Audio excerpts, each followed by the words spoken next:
እንዲህ እያለን ወደ ማጠቃለያ ሰዓታችን ላይ ደርሰናል። አሁንም ግን ታደከኛ ጋር ነው። አዎ ከኛ ጋር ነው። በበላሽው አንጀቴ እንግዲህ አንጀትህን የበላችሁን አየሁት። ተበላ አንጀት ተበላ። ታዴ እንግዲህ ጨዋታችንን እንቀጥላለን ብለናል። እንዴት ጀመርክ ግን ሙዚቃ ታዴ? እኔ እንግዲህ ያው ሙዚቃ የጀመርኩት ገና ከትምህርት ቤት ነው። ለወላጆች ያሳየን ከዛ ያልኩኝ 2 አመት አዮማ እንደሰራሁኝ ከዚያ የጋሞ ጎፋ ወደ ኪነት ውስጥ ገባሁኝ። ከዚያ እዚያ ብዙ አመት ከሰራን የተወሰነ አመት ከሰራን በኋላ እኔና ካሲዬ ተያይዘን ወደዚህ ሀገር መጣን። ካሲዬ ጋር በጣም ወዳጆች ናቸው። በጣም ወንድሜ ነው። አብራችሁ የሰራቻቸው ሙዚቃዎች አሉ በጋራ? 2 ስራ ሰርተናል። አቶ ያሱ የፓራዳይዝ ሎጅ ባለቤት ይሄንን ስራ ስፖንሰር አድርጎ ኑኒ ሲን ነው ማለት ነው። እኛም አንድ ነን ማለት ነው እና ሁላችንም አንድ ብንሆን አገራችንን እናሳድጋለን። እንደዚህ አይነት ዘፈናለን። ይሄን ሰርተን እንደውም የሚገርምሽ ነገር ትልቅ ገጠመኝ አለ። ናዋሳ ላይ ተጠርተን ለጠቅላይ ሚኒስትር ለቀድሞ ጠቅላይ ሚኒስትር ኃይለማርያም ደሳለኝ እሳቸው አቅርበናል። በጣም ወደው ዘፈን ነው ብለው መተና እዚያ አቅርበናል። አርባ ምንጭም ብዙ ቦታ እዚህም አዲስ አበባ ላይ ተጋብዘን ሰርተናል። እሱ ዘፈን አብረን በጋራ የጋሞ ሙዚቃ ቋንቋውን ጋሞኛ ነው አይደል የሚባለው? ጋሞ ነው፣ የጋሞ ነው። ታዲያ እንስማዋ። ቱሬ ደረና አይቶ ጎሻ ጎይቴንዱስ ቱሬ ጊዶን ሃይቴ ገሊቴን አይታ ተማርሲቴ ቦዛ ቴጣይሲቴ ኦሶ አስቃስቴ አለሜ ሲኖኮ ኑኒ ሲኖጊቴ ድር ቢያብር ብሎ ይጀምራል። አንበሳ ያስር ብለህ ግባ እንጂ ድር ቢያብር አንበሳ ያስር የለም እንዴ? ተውን ተባበር አንቺም ጓዴ እንዲህ ያን ነገር ነው። እሱ በአማርኛ ይላል፣ እኔ የራሴን ፓርት ነው ያልኩት። ስንገናኝ ያው እሱ እኔ በገሙኛው ገባለሁ፣ እሱ በአማርኛ፣ ከዛ ደግሞ እንቀላቀላለን። እሱም በገሙኛ ይላል፣ እኔም በአማርኛ እላለሁ። እንዲህ እያላችሁ እንግዲህ ያው የተጀመረ ሙዚቃ ከዛ ወደ አዲስ አበባ ተመጣ፣ እያደገ ወደ አዲስ አበባ መጣ። እሺ፣ ከአዲስ አበባ በኋላ በነገራችን ላይ አዲስ አበባውን ይህን ስራ ወደዛ የሰራ ነው፣ ከዚህ ተጠርተን ነው የሰራ ነው እንጂ ስንመጣ ቀጥታ ክለብ ነው የገባ ነው። ዘፈንም አልነበረንም። ቀጥታ ወደ ክለብ በቃ ክለብ ነው የገባ ነው። ክለብ ገብታችሁ ገኝና ማን ሙዚቃ ነበረ ተጫወት የነበረው? አንተ በይበልጥ በብዛት የጋሽ ጥላሁን ነው የምሰራው። እኔ ካሲዬ ነዋይ ነው ይታወቃል። እኔ ጥላሁን እንሰራ ነበረ። ከዚያ በኋላ ግን ከመጣው በኋላ የጸጋዬ እሸቱን፣ የመልካሙ ተበጀን፣ የአበበ ተካን ማልጫወተው ይሁኔ በላይ ማልጫወተው አልነበረ። የጥልሽን እስቲ አንድ ነገር ስጠን። አካባደን ዱፍነ ጊበነንጨ ሲሱ አካባደን ዱፍነ ጊበነንጨ ሲሱ አካኦብሰንተኛ ማተቤቶ ያዶን ክንቴ ሲሱ ያደፋጢስ ፋሮ ቤኑቡን ከተማን አጋሩ እሹ አሻሚያ ማታቤ አሻሚያ ዳማቶ አሻሚያ ማታቤ አሻሚያ ዳማቶ አሻሚያ ንቂሴ አሻሚያ ኩለቶ ይላል። እንደ አዲስ ደግሞ አስፈቅደ የሰራሃቸው የሱ ስራዎችም አሉ አይደል? የትኞቹ ነው የተጫወትከው? ከሱ እንግዲህ 1-2 ስራ ሰርቻለሁ፣ ግን ይሄኛውን ለህዝብ አትርሻለሁ። አንቺ ነው ሰማሾይ ልንገርሽ ታደምጭኛለሽ ሆይ ስወድሽ ሳፈቅረሽ ካንጀቴ ነው ስሚ ላስረዳሽ። ባራም ባም ባራም ዋው ዋው በጣም ደስ ይላል። ከነጋሽ ጥላሁን የድምጽ ማሟሸት በኋላ ከክለቡ በኋላ የሰራው የራስ ሙዚቃ ምንድነው? የሚገርም ነገር ይሄን ዘፈን ራሴ የሰራውኝ እና የመጀመሪያ ድምጽን የሰማሁት እሱን ስራ መሐመድ ኑር ሁሴን ነው ያቀናበረው። እሱን ሰርቼ የመጀመሪያ አልበም ትንብሯል። ከዚያ ውስጥ ለምሳሌ አማላይ ምናምን የሚል አለ፣ እዛ ውስጥ ዘፈን አለ፣ የቃቂ አለ፣ አይደላንም እንትና ያሬድ አሪፍ ኮሌክሽን በጣም ነው። ድምጻዊ ነው፣ እዚህ ሀገር የለም። እዚያ ውስጥ ነይ ነይ ተመለሽ፣ ነይ ነይ ተለመኝ፣ ነይ ነይ ተመለሽ፣ ነይ ነይ ተለመኝ፣ ልቤ መች ረሳሽ ትናንትና አይቶሽ፣ አይኔ መች ጠገበሽ ትናንትና አይቶሽ የሚል ያው እንግዲህ ከክለብ በኋላ በኮሌክሽን መጣ እና ደግሞ የራስን አልበም ይዘህ መጣ። በጣም ቆንጆ ቆንጆ ስራዎች ያሉበት አልበም ነው፣ ግን ደግሞ ብዙ አልተሰማምና ለምንድን ነው እያልኩኝ ነበር። እንዴት ነበር አልበሙ የተሰራው? እሱን ስራ ቀድሜ ነው የጀመርኩት፣ ግን ምንድነው ለማሳተም በቃ ስፖንሰር እፈልግ ነበረ። ስራውን ጨረስኩኝና ገንዘብ አልነበረኝም በወቅቱ። አጋጣሚ ደግሞ ያው የደርባን ሲሚንቶ ሲገባ እኔ ለንደን ካፌ ስራ ነበረ ያን ከዛ ፊት። ከዚያ በማገኘው ነገር ክሊፕ ማን ነው አልበሙን ከጨረስኩኝ በኋላ ሸራተን ተጠርተን ጋሽ መሐመድ የሰጠኝን ገንዘብ በዚህ አጋጣሚ ላመሰግናቸው እወዳለሁ። ለአርቲስት በእውነት ትልቅ ያሉን ሀብታችን እሳቸው ናቸውና ያን ገንዘብ ሰጡኝና የመጀመሪያ አልበሜን አሳተምኩኝ። በራስህ ማለት ነው? በዛ ዘመን ትልቅ ገንዘብ የሚባል ነው የተሰጠው ይባላል። ያኔ $6,900 ነው እና ያገኘሁት። ደንግጬ ራሱ በቃ በእኛ ሀገር ስንት ማለት ነው? ኦልሞስት ወደ 100 ምናምን ሺህ ነው ያኔ፣ ወደ 120 ሺህ ገደማ ምናምን ይሆናል። ራሱ ስቶ ወደቀ ታዴ ምናምን ተባለ።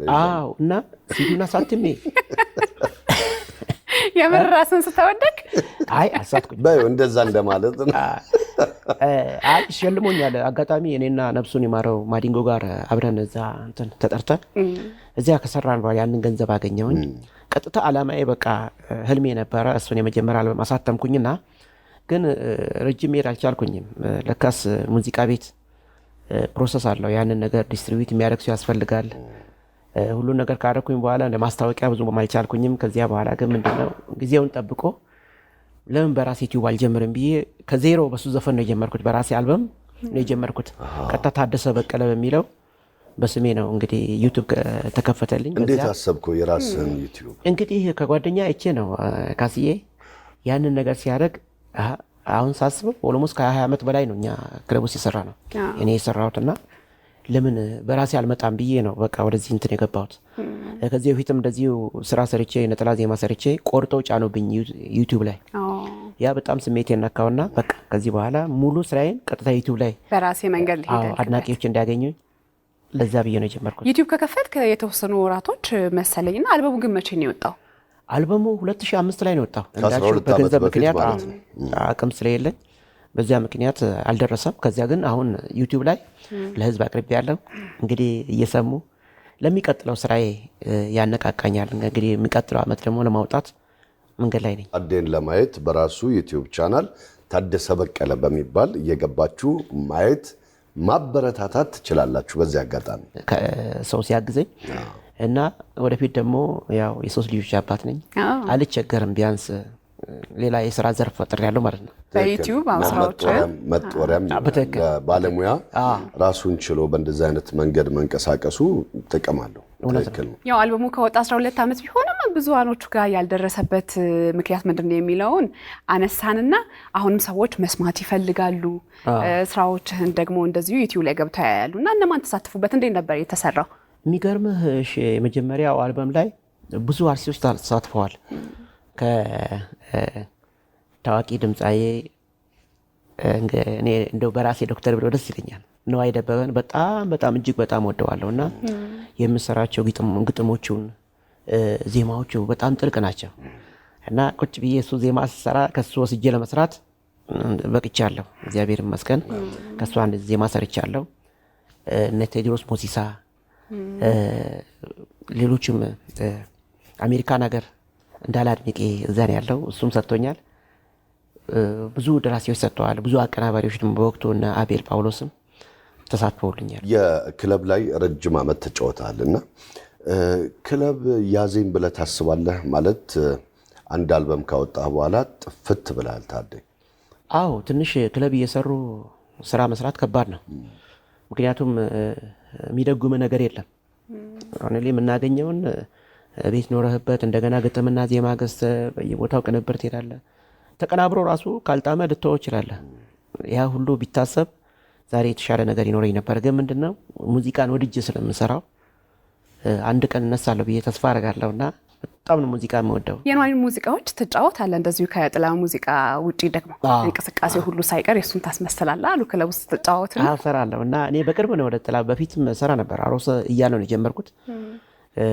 ካስዬ በዚህ አጋጣሚ በጣም ጎበዝ ነው እና ንዋይን ሲሰራ አዳምጠው ነበር እና የሱን ሰራ ነበር እና የንዋይነት ለመስማት አልገባም። ጫፉን ከሁለት አንዱ ወይ የንዋይን ወይ መልካሙን እንደው ይመችህ። እሺ ምሬት አስተከዘኝ አስከፋኝ ሳስበው አዲስ ቤት አደራች አለችኝ ያልኳት ሰው ስክብ ሳሞካሻ ስሟን ሳወደሰው ሸርተት አለች ድንገት አቤት ሰው አወይ ሰው አቤት ሰው አወይ ሰው። ዋው በርካታ ሙዚቃዎችን ክለብ ላይ ትጫወታለህ። የገጠመህ እንደው ለየት ያለ ገጠመኛል? እንግዲህ ክለብ ውስጥ የሰራን ብዙ ነገር ገጥሞኛልና አንድ ነፍሱን ይማረው አሁን በሕይወት የለም ከስተመር ነውና ከመሞት አልድንም አትጠራጠሪ ስጋዬም ላንቺው ነው አታርግኝ ብጣሪ ጋሽ ጥላሁን የሚለው ነፍሴም ለፈጣሪ በል ነው የሚለው ሰውየው ሲሸልመኝ ነፍሴም ለፈጣሪ ነው የምለው ካልሸለመኝ አታርግኝ ብጣሪ ነው የምለው እና ይጠብቃል እሷን ቦታ ሰውየው እንዲሁ ነው ይጠብቀውና አልሸለመኝም አንድ ቀንና ብለው ነፍሴም ለፈጣሪ ብል አይሰማም አታርግኝ ብጣሪ ስለ በዛ ወጣ ሰውየው ብቻ አሯሯጠኛው እንዴ አስቀምጭ ሰው ደግሞ ብዙ አልነበረም ወደ 11 ሰዓት ገደማ ላይ ነው እና እሱን አረሳ። ግን ይህን ያህል ጥላሁንን እንደመውደድ የሱን ስራዎች እንደመጫወት አግኝተው ታውቃለህ? በህይወቴ አይቼው አላውቅም። ጋሽ ጥላሁንን ተገናኝታችሁ አታውቁም? በእውነት በጣም ነው የምወደው፣ በጣም ነው የማከብረውና ጥላሁን ዘፈኖቹ ይገዙሃልና አንድ ቀን በአካል ሳላየው በቃ እኔ አሮሰ ነው ስራ የጀመርኩኝ ክለብ የገባሁትና ያው የተከበረ ቤት ብዙ አርቲስቶች የወጡበት ናቸው። ለምሳሌ አለማየሁ ሂርጶ እዛ ነበረ፣ እነ ታደለ ሮባ ምናምን እዚያ ነበሩና ትልቅ ቤት ነው። ገጥምና ዜማም ትሰራለህና እንደው ለማን ሰጥተሃል? ግጥም ለሰው አልሰጠውኝም እስካሁን ድረስ። አንድ ግን የጸረ HIV እንትን ነበረና ከዚያ ዘፈን ሰርተን ከአርባ ምንጭ ነው አርባ ምንጭ ሆኜ ልኬ እዚህ አሸንፎ ያ ዘፈን ለህዝብ ደርሷል። ዜማው የኔ ነው። ግጥም አንድ ልጅ አለ ከሱ ነው የወሰድኩት ግጥሙን። በክራር ነው የሰራሁት ዜማውን። ክራር ትጫወታለህ? አዎ ክራር ጫወት ነበር በፊት እና ምን ያልሰራሁት እስር ቤት ሁሉ ዘፍኛለሁ እኮ። እስር ቤትም ገብቻለሁ ያልኩ ሰው አልገባኝም እና እዛ እጄ ተጋብዤ ዘፍን ነበር። ያኔ እቺ ሃሎ ሃሎ የሚባለው ምንድን ነው የሚባለው? ሜጋፎን ማይክሮፎን ይኸኛው ነው ያኛው ነው ይሄ እንዲህ የምትያዝ ነበረች። ያዝና ስፒከር ያኔ ከውድ እኮ ነው ከየት ይመጣል። በዛ ሰርቻለሁ። በሱ ዘፍናል። ስንብት የሚለው የሰራል የንዋይ ደበበ ሙዚቃ በመጀመሪያው አልበም ላይ የተካተተ ነው። እውነተኛ ታሪክ ላይ የተመሰረተ ነው የሚል ነገር ሰማሁና ምንድነው እውነተኛ ታሪኩ? ታሪክ ሄዳጫዎቸው ከዚህ በፊት እንደዚህ አይነት ነገር ገጥሞኝ ነበርና በጣም መወዳት ልጅ ነበረችና መለየትን በስንብት በእንባ አጀብኩት። ከባድ ነው። እናቴን የሚያጣውበት እሷን የሚያጣውበት ጊዜ ሁለቱም አንድ ላይ ተገናኘብኝና እሱን ዘፈን አዋይቼው ቁጭ ብሎ በቃና በተመስጦ ነው የሰማኝ። ቁጭ ነው ያደረገው። በቃ ታሪኬን ነው የጻፈው። ከዛ ባሻገር ደግሞ አሁን ቁጥር 2 ላይ ደግሞ ሌላ ደግሞ የተሰራ ስራ አለ። የመጣውበትን ህይወት እንደዚህ ነው ያስቀመጠው። ነፍሱን ይማረው። አሁን ደግሞ የብስራት አባት ሱራፌል አበበ በጣም አደንቀው። በቃ ዜማ ማያልቅበት ሰው በጣም እሱ የሰጠኝ ዜማ በቃ ህይወቴ ነው። ሁለቱም ዜማዎች እዛ ላይ ትዝታና እሱ ሰጥቶኛል። ሾክ ነው የሚያደርጉኝ እነሱ ዘፈኖች። በቃ ታሪኬን ነው በቃ የገለጹት። እንደው ስንብትን ካነሳ አይቀር እስቲ እንደው በድምጽ ከመጀመሪያ አልበም ላይ ነው ትላ መለየትን በስንብት በእንባ አጀብኩት የናፍቆትን ክፉ አደጋ መቼ አሰብኩት የማይቻል ጉዳይ ሆነ የሷ ነገር በትዝታ ሌት መብሰልሰል ቀን ማቀርቀር በትዝታ ሌት መብሰልሰል ቀን ማቀርቀር እያለ ይቀጥላል። አሁን ላይ ግን በአዲስ ስራ ትመጣለህ ብለን ተስፋ እናደርጋለን። በአዲስ ስራ እመጣለሁ። ከዛ በፊት ግን አሁንም ከህዝብ አልጠፋሁኝም። ስራዎችን እየለቀኩ ነው እስካሁን ድረስ። ኦልሞስት አልበሜንም ነጠላ ዜማዎችን የተወሰነ በከበር ጀመርኩና ነጠላ ዜማ በሚቀጥለው ሳምንት የሚወጣ አለ አይደል? እሱ አሁን በሚቀጥል የሚወጣ አለ። ከዛ በፊት ግን አንድ የተወሰኑ ዘፈኖችን በራሴ ዩቲዩብ ላይ ለቅቄያለሁ። አሁን የሚቀጥለው ሳምንት ላይ አሁን ያው ወደ ህዝብ እንዲዳረስልኝ እንትን እያደረኩ ነው። ፌስቡክ ላይ ቲክቶክ ላይ ምናምን ቀድሞ ማስታወቂያ እየሰራሁ ነው። ማስታወቂያውን እንግዲህ የሚቀጥለው ሳምንት ይለቀቃል። በነገራችን ላይ እንደው ይቅርታ ካላስረዘምኩኝ አዳኒ አርጌቦ እዚህ አልበም ላይ አንድ ዘፈን የሱን ስራ ሰርቻለሁ። የመጀመሪያው አልበም ላይ አለቃይ ደረዙማ ላሞታይ ገላታ ጋሞ ደሬ ሱፋይሳይ ወልቀማ ደሬ ኑኒ ጋሞ ጎፈናይ አለቃይ ደረዙማ ላሞታይ ውሪሺ ቅዲ ኑኒ ደረዲቻና ገላታ ጋሞ ደሬ ሱፋይሳይ አለቃይ ደረዙማ ላሞታይ ገላታ ጋሞ ደሬ ሱፋይሳይ ባይዘወይ ይሄን ዘፈን እንደሰራውኝ ነው አይጋን ይሄድኩት አስተካክሎታል። እዛ ላይ ምን አለ ጎፋናይ ጋሞ ኦይዳናይ ጋሞ ጨንቻናይ ጋሞ ዶርዜናይ ጋሞ ጎፋናይ ዶርዜናይ ጨንቻና ጋሞናይ ሚለውን እሱን አስተካክላለሁ። አውጣኝና የሚገርመው ያንተም ውስጥህ ይቀበላል። የተወለደበት የአርባ ምንጭ አካባቢ ማህበረሰብ ውስጥህ አለ። እኔ አርባ ምንጭ ልጅ ነኝ ባይዘው እኮ ውስጥ ስላለ እንደው አትንፈገን እባክህ ደጋግመህ ስራልን እንደዛ። ኧረ አሁን የሚገርም ነጠላ ዜማም እኮ አለኝ እኮ የለቀኩት በሌላ የተሸጠ ነው እንጂ ጋሞ ጎፋናይ ዶቂ ኑሩንታ ፑልቶ ጋፌቲራ ካልሲ ዲዛሚኖ ጋሞ ጎፋናይ ዶቂ ኑሮንታ ፑልቶ ጋፌቲራ ካልሲ ዲዛሚኖ እርቄ ብሄድም ፍቅርሽ መች ይርቀኛል ብዬ ሰራሁት አለ። ብሄድኩበት ሁሉ ይወሰውሰኛል። አይን ነገር ነው የሰራሁት። አዲስ እንደገና ሪሚክስ አድርጌ ሰርቼዋለሁ። አልበም ላይ ይከተታል። ስለዚህ አሁን በአዲሱ አልበም እንደው እነማን ተሳተፉ? ሌሎች ባለሙያዎች አብረው የሰሩ አሉ? ከአሁኑ እንግዲህ በፊት ከዛኛው አልበም ላይ አልነገርኩም። ታመነ መኮንን አለ። አሁን ደግሞ ታመነ መኮንን እዚህ ላይ ግጥምና ዜማም ሰጥቶኛል። በመቀጠል ደግሞ ሱራፌል አበበ ሰጥቶኛል። የኔም አለ፣ የኔ ዜማ አለ። ቅንብር ግን እነ ካሙዙ ካሳ 2 ዘፈን አለ። እሱ ጋር ካሙዙ ካሳ፣ አቤል ጳውሎስ፣ የተለያዩ አቀናቂዱ ዘሪሁን ሳህለ ማርያም ያው በጣም ወንድሜ ነው። እሱም አለ። ብዙ ሰዎች እንግዲህ ተሳትፈውበታል። ዶክተሬ ደግሞ በዜማና በቅንብር መጥቷል። እሱም አለ። እንግዲህ መቼ እንጠብቅ ታዲያ? አሁን ከወዲሁ እንትኑን ጀምሬያለሁ፣ ማሰሩን ይዣለሁ። አሁን ለማሳተም የቀረኝ እንግዲህ ስፖንሰሮችን ለማጠያየቅና ፕሮዲውሰር አንድ አዘጋጅ ይፈልግና ከነሱ ጋር ተጣምሬ ለመስራት። ያው እንግዲህ ታዴ የመጀመሪያውንም አልበም ብዙም አልተሰማልኝም እያልን ነው። በሁለተኛ አልበም ላይም እንደዚሁ በጣም ትልቅ ባለሙያዎች የተሳተፉበት ነውና በማስተዋወቁ እንዲሁም ደግሞ ስራውን በማገዝ መተባበር የምትፈልጉ ሰዎች ደግሞ በዩቲዩብ እንዲሁም ደግሞ ቲክቶክም አለ አይደለ? በተለያዩ ሶሻል ሚዲያዎች ላይ ልትደግፉት ትችላላችሁ። በዚህ አጋጣሚ ቆንጆ አልበም እንዲሆን ደግሞ እኛም እንመኛለን። በዋናነት እንግዲህ ያው ከጀርባ ያላችሁ እስካሁንም ከታዴ ጋር የነበራችሁ ጥበብን የምትወዱ ጥበብን የምትደግፉ ሰዎች አሁንም ከታዴ ጋር ናችሁ። ይሄ ነገር ለህዝብ እንደሚደርስ ተስፋ እናደርጋለን።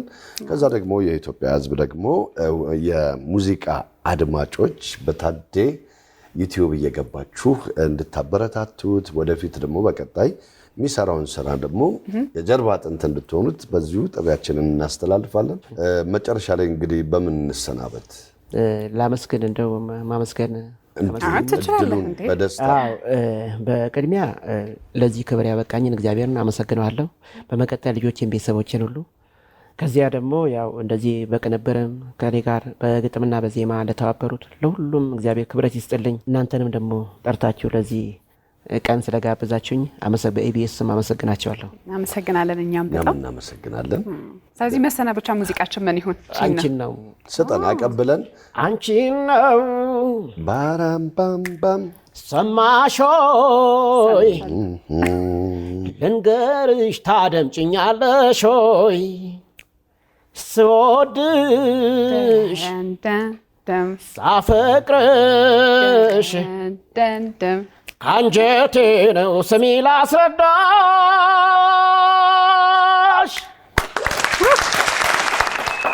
ታድዬ እንግዳችን ስለሆንክ ከልብ አድርገን እናመሰግናለን። ለቀጣዩም ደግሞ ስራ እንዲሁ መልካም ነገር እንመኝልሃለን። አመሰግናለሁ።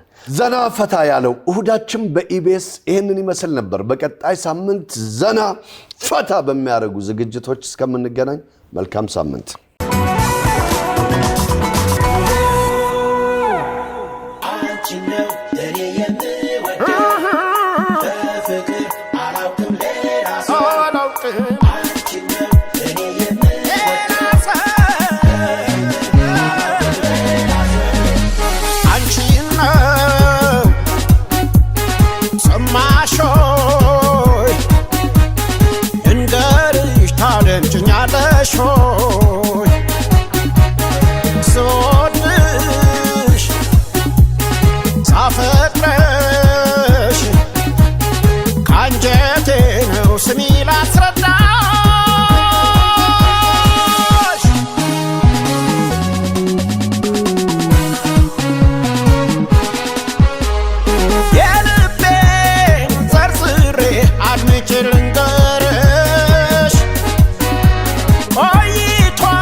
Cheshire